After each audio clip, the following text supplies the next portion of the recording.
Next শোতে আমি এটা আবার লেবাননের উপরে ইসরায়েলেরা কি কি অস্ত্র ব্যবহার করছে, I will find out hmm it through Google. গুগলে তো সবসময় ফসফরাস চলে এটা আসে কি তাদের জিনিস? কাছে। হুম তো ফসফরাস এক ধরনের গ্যাস, পাউডার। পাউডার এটা পাউডারের যে গ্যাস মানে হয়। তৈরি করে সেটা একদম পয়জনাস। এটা হয়তো হ্যাঁ হ্যাঁ হ্যাঁ কারণ আমরা এটা ফসফরাস কিন্তু মানে এটা সিরিয়াস, হ্যাঁ it is a serious violation of war. It is the serious hmm hmm violation hmm of human rights. It is the serious hmm violation of UN Charter.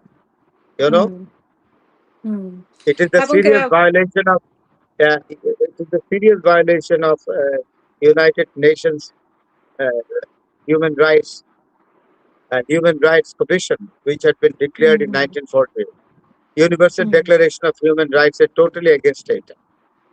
হুম হুম হুম আবার আপনি দেখেছেন নিশ্চয়ই সিআইএ এর পরিচালক ডোনাল্ড ট্রাম্প আগেও কেউ যেন বলেছিল মানসিক ভারসাম্যহীন, মানসিক রোগী। আজকে সিআইএ এর পরিচালক বলছে যে উনার আসলে পদত্যাগ করা উচিত। ডোনাল্ড ট্রাম্প মানসিক রোগী এবং ভারসাম্যহীন, তার পদচ্যুতি করা উচিত।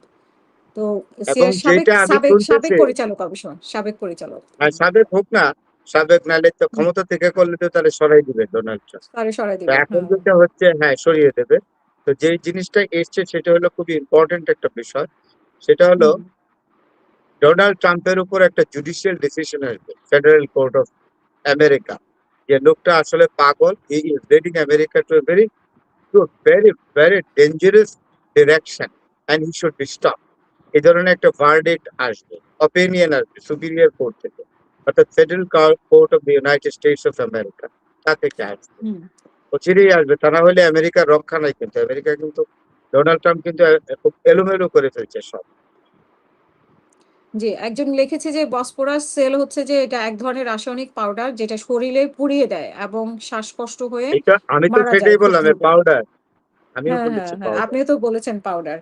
আরেকটা জিনিস যে আপনি নিশ্চয়ই দেখেছেন মানে মধ্যপ্রাচ্য আসলে সবচেয়ে বেশি সাফারার। কারণ মধ্যপ্রাচ্য যুদ্ধ চললেও সাফারার। এখন ইরানের উপর আঘাত আনলো, ইরান হুমকি দিচ্ছে যে তারা সাফার করতে হবে। এখন দালালি করলে মধ্যপ্রাচ্যের যা হয়, আতঙ্কটা দালালি বেড়ে করলে গেছে। যা হয়, তাদের তেল হুম, হুম, সম্পদ আমেরিকার হাতে তুলে দিয়ে রাখছে, দালালি করলে যা হয়।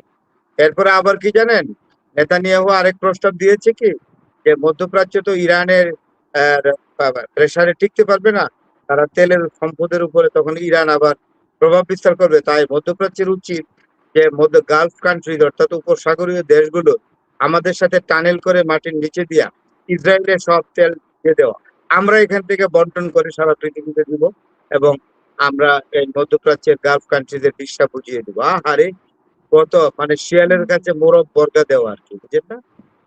হুম। এটা নিয়েও তাহলে আমরা প্রস্তাব করেছে। আজকের জি, মতো শেষ করব।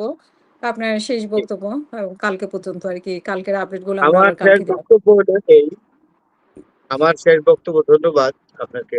হুম, আমার শেষ বক্তব্য হলে আমি এক্সপেক্ট করছি যে আরেকটা সিটিং হবে, ইসলামাবাদেই হবে।